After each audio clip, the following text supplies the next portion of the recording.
कुत्र्याचं शेपूट असतं ते कधी बघितलं तुम्ही? असं वाकडं असतं बघा. कुत्र्याच्या शेपटाला तुम्ही अगदी कितीही एखादी काठी लावली आणि त्या काठीनं ते शेपूट बांधून जरी ठेवलं किंवा एखाद्या सरळ पाईपमध्ये कुत्र्याचं शेपूट जरी घालून ठेवलं आणि नंतर ते काढलं, तरी कुत्र्याचं शेपूट हे वाकडं ते वाकडंच राहतं. आणि त्याचप्रमाणे राजकारणातले काही नेते मंडळी आहेत ना, त्यांचं देखील तसंच. म्हणजे सत्तेसाठी ही माणसं आपली विचारधारा, आपले आदर्श, नीती, मूल्य, निष्ठा हे सगळं गुंडाळून ठेवतील, पण सत्तेच्या वळचटणीला जाण्यासाठी ते काहीही करतील. आता बघा ना, पुन्हा एकदा चर्चा सुरू झाली ऑपरेशन टायगरची. मधल्या काही 5-7 दिवसांमध्ये, आठवड्याभरामध्ये ही चर्चा थोडीशी थांबली होती. थांबली नव्हती, ती थांबवण्यात आली. म्हणजे असं म्हणतात, की ऑपरेशन तुतारी जी आहे, ती केंद्रीय गृहमंत्री अमित शाह यांच्याकडनं मेसेज आला, की ऑपरेशन तुतारी करायची नाही आणि म्हणून ती थांबवण्यात आलं. आणि इकडे ऑपरेशन टायगर जे आहे, म्हणजे उद्धव ठाकरेंच्या शिवसेनेतले 6 खासदार फोडण्याचे प्रयत्न हे एकनाथ शिंदेंकडनं सुरू होते. त्याला जो ब्रेक लागला, तो ब्रेक राज्यातनंच लागला आणि तो देवेंद्र फडणवीसांनी लावलाय.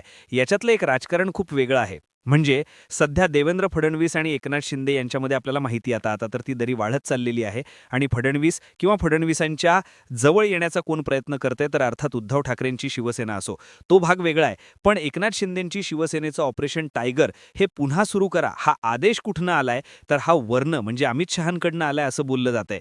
म्हणून म्हटलं ना, की आता तिसरीकडे तिसरा अँगल असा आहे, की फडणवीस आणि अमित शहा यांचं फारसं सख्य नाहीये. त्यामुळे इकडनं त्याला ब्रेक लागला, की तिकडनं ग्रीन सिग्नल दिला. ही सगळी गंमत आहे याच्यामधली.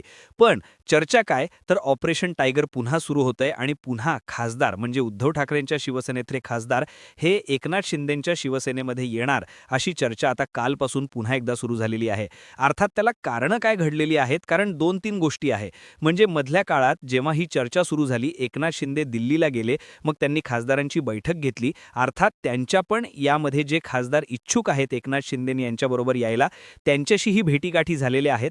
पण गुप्त पद्धतीनं हे देखील आपण बघितलेलं आहे. त्यानंतर उद्धव ठाकरेंनी मुंबईमध्ये जे हे सगळे नाराज खासदार होते, 9च्या 9 सगळ्या खासदारांची बैठक ही मुंबईमध्ये बोलावली. या बैठकीला सगळे खासदार आलेले होते, एक सोडून. एक खासदार मात्र या बैठकीला अनुपस्थित होते. ते कोण होते तेही आपण बघूयात. पण उद्धव ठाकरेंनी सगळ्यांना बोलावलं, काय नाराजी आहे त्या नाराजी दूर करण्याचा प्रयत्नही केला. उद्धव ठाकरे एवढंही म्हटले, की "अरे बाबा, तुम्हाला जर का राहायचं, जर का पक्षाबरोबर राहायचं नसेल, तर मग मी हा पक्ष का चालवतोय? आपण बंद करून टाकू पक्ष." जर तुमची तिकडे जाण्याची इच्छा असेल तर अगदी इथपर्यंत या पातळीपर्यंत उद्धव ठाकरे आणि खासदारांमध्ये चर्चा झालेली आहे. नाराजी असते, नाराजीचे मुद्दे असू शकतात, ते दूर होऊ शकतात, पण त्यातनं मार्ग काढायचा असतो. मार्ग असा नाहीये की तुम्ही पुन्हा सत्तेसाठी आपला पक्ष, आपली निष्ठा हे सगळं सोडून जायलाच पाहिजे. हा काही त्यातला भाग असू शकत नाही. पण चर्चा सुरू आहे आणि खासदार अजूनही तळ्यात-मळ्यात या भूमिकेमध्ये आहेत की काय हा प्रश्न पडावा अशी स्थिती आहे. आता उद्धव ठाकरेंनी बोलावलेल्या मुंबईतल्या खासदारांच्या बैठकीला एक खासदार नव्हते. ते कोण नव्हते तर परभणीचे संजय जाधव हे या बैठकीला उपस्थित राहिले नाहीत. त्यामुळे पुन्हा एकदा चर्चा सुरू झाली आणि त्याच दरम्यान साधारणतः मागे-पुढे संजय जाधव यांनी अमित शहांची सुद्धा भेट घेतलेली आहे आणि त्यामुळे राजकीय वर्तुळामध्ये की आता संजय जाधव जे आहेत ते भाजपामध्ये प्रवेश करणार अशा पद्धतीची चर्चाही सुरू झाली. त्याचा खुलासा जो संजय जाधवांनी केलाय तो म्हणजे असं की पुढच्या वर्षी जी काही जनगणना होणार आहे त्याच्यामध्ये भटक्या, विमुक्त जमाती आणि आदिवासी यांच्यासाठी एक कॉलम ठेवण्याची मागणी आपण करायला अमित शहांची भेट घेतलेली आहे.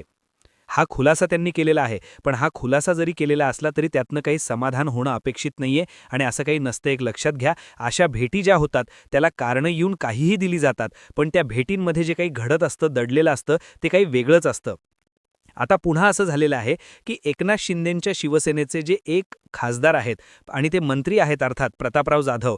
प्रतापराव जाधव हे दरवर्षी एक स्नेहभोजनाचा कार्यक्रम दिल्लीमध्ये ठेवत असतात. यावेळेला अनेक मंत्री, खासदार, वेगवेगळ्या पक्षातले त्यांचे जे काही जवळचे स्नेही आहेत, मित्र आहेत, खासदार, मंत्री असे सगळेजण या स्नेहभोजनाला येत असतात. तर त्या स्नेहभोजनाच्या कार्यक्रमाला किंवा या स्नेहभोजनाला उद्धव ठाकरेंच्या 2 खासदारांनी उपस्थिती लावली. ती मागच्या वर्षी सुद्धा लावलेली होती की ज्यावरनं मातोश्रीवरनं नाराजीचा सूर उमटलेला होता आणि यावर्षी सुद्धा या 2 खासदारांनी प्रतापराव जाधवांनी ठेवलेल्या स्नेहभोजनाच्या कार्यक्रमाला त्यांनी हजेरी लावली. ते दोघंजण कोण? एक नागेश अष्टीकर आणि दुसरे आहेत संजय देशमुख. आता ही उपस्थिती लावण्याची खरं तर गरज आहे का? एक लक्षात घ्या, शिवसेना, मूळ शिवसेना ज्यांनी फोडली त्या लोकांच्या बरोबर आपण जावं का?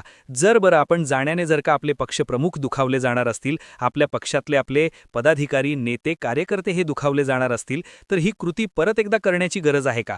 मागच्या वर्षी तुम्ही गेलात, तुम्हाला ती गोष्ट कळली की उद्धव ठाकरे नाराज झाले, मग अशा वेळेला या स्नेहभोजनाच्या कार्यक्रमाला जाण्याची काय गरज आहे? पण नाही, मी म्हटलं ना की कुत्र्याचं शेपूट हे वाकडं ते वाकडंच राहतं. शेवटी आपल्याला सत्तेमध्ये जाण्याची जी काही एक चटक लागलेली असते ना, ती चटक आपल्याला स्वस्थ बसू देत नाही आणि मग आपण कुठलंही तत्त्व नाही, निष्ठा नाही आणि काही नाही हे सगळं सोडायचं. आपले पक्षप्रमुख काय म्हणतील ते म्हणतील, या सगळ्या गोष्टी बाजूला ठेवायच्या आणि स्नेहभोजनाच्या कार्यक्रमाला उपस्थिती लावायची. आता उपस्थिती लावल्यानंतर यांची जर प्रतिक्रिया कोणी पाहिली असेल, ऐकली असेल किंवा त्यांनी दिली असेल, तर ते अर्थात काय म्हणणार की स्नेहभोजनाच्या कार्यक्रमाला जायला काय हरकत आहे? आणि बरोबर आहे, म्हणजे तसा जर का त्या अर्थाने आपण विचार केला तर अगदी बरोबर आहे. शेवटी राजकारण वेगळं आहे, पण राजकारणामध्ये मैत्री ही मैत्रीच्या जागेत ठेवायची असते. त्यामुळे एक मैत्री म्हणून आम्ही गेलो वगैरे, हे सगळ्या गोष्टी बरोबर आहेत. पण तरीही म्हणून आता याचं सगळ्याचं पुन्हा आपल्याला घुमून फिरून यावं कुठे लागेल माहितीये का? तर ते यावं लागेल उद्धव ठाकरेंच्या शिवसेनेपर्यंत. एक लक्षात घ्या की एकदा उद्धव ठाकरेंच्या शिवसेनेला स्वतः उद्धव ठाकरेंना सुद्धा, आदित्य ठाकरेंना सुद्धा ही गोष्ट पक्की ठेवावी लागेल. कारण आता नुकतंच आदित्य ठाकरे जे आहेत त्यांनी मोहित कंबोज जे आहे, या मोहित कंबोजांच्या लेकीच्या वाढदिवसाला आदित्य ठाकरेंनी उपस्थिती लावली. आता मोहित कंबोज म्हणजे आदित्य ठाकरे असतील किंवा ठाकरे कुटुंबीय आहेत, मोहित कंबोज आणि ठाकरे यांच्यामध्ये विस्तव जात नाही, इतका टोकाचा वाद आहे जो आपण महाराष्ट्राने पाहिलाय. मोहित कंबोज सुदैवाने बचावले नाही, तर शिवसैनिकांच्या हल्ल्यामध्ये काहीही होऊ शकलं असतं. एवढी तणावाची स्थिती निर्माण झाली होती त्या काळामध्ये. असे मोहित कंबोज ज्यांनी उद्धव ठाकरेंवर नाही त्या शब्दांमध्ये टीका केलेली आहे, असे मोहित कंबोज आणि या मोहित कंबोजांच्या लेकीच्या वाढदिवसाला आदित्य ठाकरे गेले. आदित्य ठाकरेंच्या जाण्यावर अनेक शिवसैनिक, अनेक कार्यकर्ते आणि त्याचप्रमाणे जे उद्धव ठाकरे, ठाकरे कुटुंबियांना, उद्धव ठाकरेंना, आदित्य ठाकरेंना, त्यांच्या शिवसेनेला मानतात, ते देखील आज समाज, सोशल मीडियावरची जी काही सगळं पब्लिक आहे किंवा आज महाराष्ट्रातले अनेक जण यांनी त्यांच्या या जाण्यावर टीकासुद्धा केलेली आहे. आणि बरोबर आहे, तुमची जर ही कृती असेल तर मग तुम्ही आज जर का नागेश आष्टीकर आणि संजय देशमुख जर का जात असतील तर त्यांच्यावर नाराज होण्याचा काहीच अधिकार तुम्हाला उरत नाही. हा सरळ साधा भाग आहे. मग ते तर स्नेहभोजनाच्या कार्यक्रमाला गेलेत, ते सातत्याने दिल्लीत असतात, एकमेकांशी सतत संपर्क तरी असतो. पण इथे मात्र तुम्ही मोहित कंबोजच्या या वाढदिवसाच्या म्हणजे लेकीच्या वाढदिवसाच्या कार्यक्रमाला गेलात. मुद्दा लेकीच्या वाढदिवसाच्या कार्यक्रमाला जाणं नाहीये.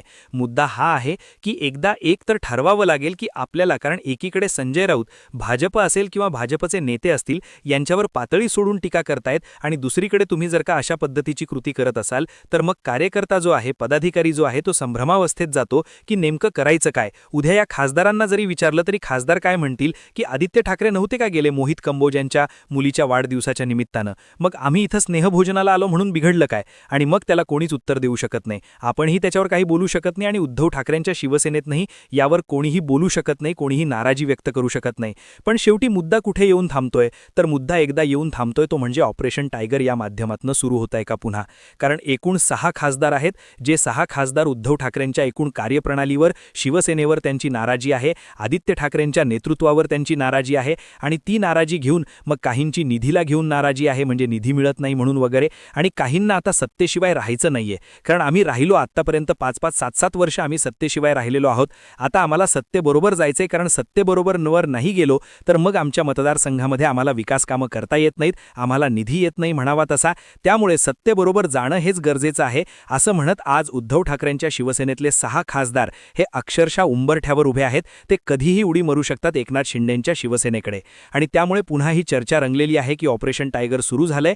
या ऑपरेशन टायगरला अमित शहांकडनं ग्रीन सिग्नल आहे. एकीकडे देवेंद्र फडणवीस हे ऑपरेशन टायगर होऊ नये यासाठी प्रयत्न करतायत. मी पहिल्यांदा सांगितलं, हा वाद वेगळा आहे, हा अमित शहा आणि फडणवीस यांच्यातला एक वेगळा वाद आहे. आणि त्यामुळे नेमकं आगामी काळामध्ये आता काय घडतंय हे बघणं फार इंटरेस्टिंग ठरणार आहे.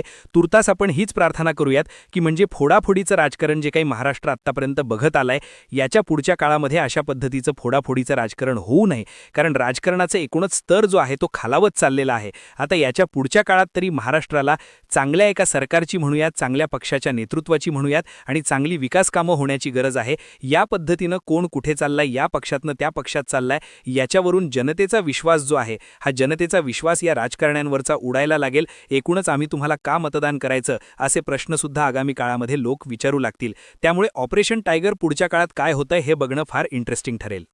तुम्हाला माझा व्हिडिओ आवडला असेल तर लाईक करा, शेअर करा आणि चॅनल सबस्क्राईब करायला विसरू नका.